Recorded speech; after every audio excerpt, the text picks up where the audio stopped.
আসসালামু আলাইকুম ওয়া রাহমাতুল্লাহি ওয়া বারাকাতুহু। যারা ভিডিওটি দেখছেন খুব দুঃখের সাথে জানাচ্ছি, গতকালকে আমার প্রোগ্রাম ছিল টাঙ্গাইল মধুপুর নাগবাড়ি। সেখানে প্রোগ্রাম করে ফেরার সময় রাত্রে ঢাকা মিরের বাজার গাজীপুর রাত্রে আতঙ্কিতভাবে আমাদের উপর হঠাৎ করে অ্যাটাক করা হয় ডাকাত। পুলিশ 100-150 গজ সামনে রেখেই ডাকাতি হচ্ছে। আমার গাড়ি পুরা ভেঙে, ড্রাইভার থেকে টাকা পয়সা, আমার কাছে টাকা পয়সা, আমার সাথে একজন আলোচক ছিল সিলেটের কোম্পানিগঞ্জের আনোয়ার শাহ কোম্পানিগঞ্জি, ওনাকে মারধর করে টাকা পয়সা নিচ্ছেন আমাদের গলায় ছুরি ধরে। এবং দেখেন পাঞ্জাবি কিভাবে ছিঁড়ছে, আমার গাড়ির অবস্থা তো একদম খারাপ।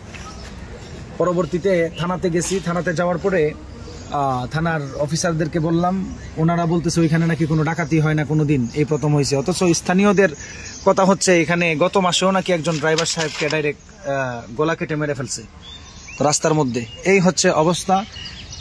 আমাদের অধিকাংশ ভাইরা আপনারা যেভাবে উল্টাপাল্টা কমেন্ট করেন ফেসবুকে, যে ওয়াজ করেন, হুজুর এই করেন সেই করেন, একটু মাঠে আইসা দেখেন হালত কি।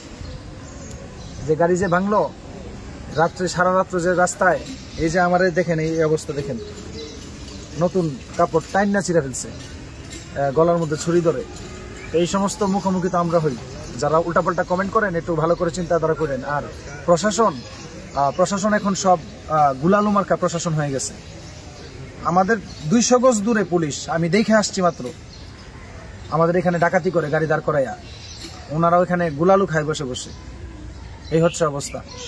আল্লাহ তাআলা সবাইকে বুঝার তৌফিক দান করুন।